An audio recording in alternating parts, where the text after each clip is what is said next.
Taip, Sonata, ačiū labai tikrai už visą kursą. Aš kažkaip intuityviai pasirinkau, nors pati su coachingu neturėjau nieko bendro, bet kažkaip tai vat, iš pasitikėjimo tiesiog va, tikėdama tuo, ko tu darai ir su kokia aistra tiesiog ir meilė savo darbui tu daliniesi.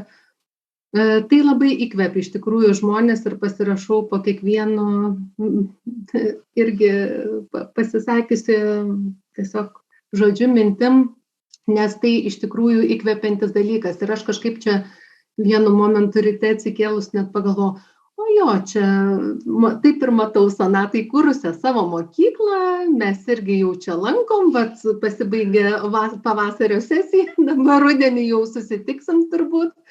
Tai to labai noris, nes manau, ta energija tavo pačios ir tai, kaip tu darai ir kad tau gerai labai sekasi, tai labai užkrečia žmonės ir įkvepia veikti ir daryti. Tai dėkui, man labai patiko ir atradimas buvo